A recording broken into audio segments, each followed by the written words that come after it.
લીમખેડા તાલુકાની ઉસરા ગ્રામ પંચાયતમાં સરકારી ગ્રાન્ટના દુરુપયોગ અને વિકાસના કામોમાં થયેલી કથિત નાણાકીય ગેરરીતિ બાબતે વહીવટીતંત્ર દ્વારા તપાસનો ધમધમાટ શરૂ કરવામાં આવ્યો છે. તાલુકા વિકાસ અધિકારી લીમખેડાના આદેશથી રચાયેલી ખાસ તપાસ ટીમ દ્વારા બુધવારના રોજ ઉસરા ગામની રૂબરૂ મુલાકાત લઈ વિવિધ કામોની ભૌતિક ચકાસણી કરવામાં આવી હતી. લીમખેડાના ઉસરા ગ્રામ પંચાયતમાં વિકાસના કામોમાં ભ્રષ્ટાચારના આક્ષેપો મુદ્દે તપાસ ટીમે સ્થળ પર ધામા નાખ્યા છે.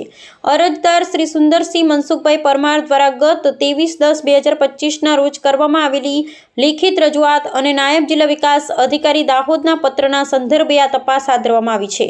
અરજદારોનો આક્ષેપ છે કે મેરી પંચાયત એપ્લિકેશન પર જે કામો પૂર્ણ અને પેમેન્ટ થયેલા બતાવે છે તે સ્થળ પર અસ્તિત્વમાં જ નથી અથવા તો અધૂરા છે. તાલુકા વિકાસ અધિકારીની સૂચના મુજબ મદદનીશ તાલુકા વિકાસ અધિકારી, અધિક મદદનીશ ઇજનેર, બાંધકામ શાખા વિસ્તરણ અધિકારી, પંચાયત વિસ્તરણ અધિકારી, સહકાર અને ટેકનિકલ આસિસ્ટન્ટની સંયુક્ત ટીમે ઉસરા ગામે પહોંચી હતી. તપાસ દરમિયાન નીચે મુજબના મુખ્ય મુદ્દાઓ પર તપાસ કરવામાં આવી હતી.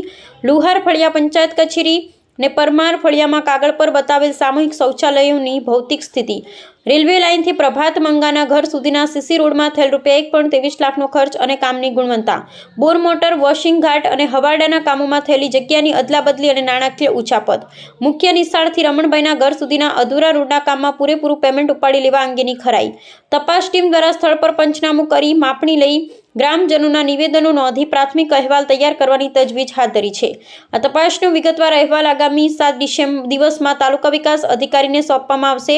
જો તપાસમાં ભ્રષ્ટાચાર કે સરકારી નાણાંની ઉચાપત સાબિત થશે તો જવાબદાર સરપંચ, તલાટી કે અન્ય એજન્સીઓ વિરુદ્ધ કડક કાયદેસરની કાર્યવાહી અને નાણાંની વસૂલાત કરવામાં આવશે તેવું સૂત્રો દ્વારા જાણવા મળ્યું છે. કે લીમખેડા તાલુકાની ઉસરા ગ્રામ પંચાયતમાં વિકાસના કામોમાં ભ્રષ્ટાચારના આક્ષેપો મુદ્દે તપાસ ટીમે સ્થળ પર ધામા નાખ્યા છે. રિપોર્ટર શ્રીકાંતભાઈ કે વહોનિયા સાથે Sureshbhai S Makwana, Gujarat bureau chief.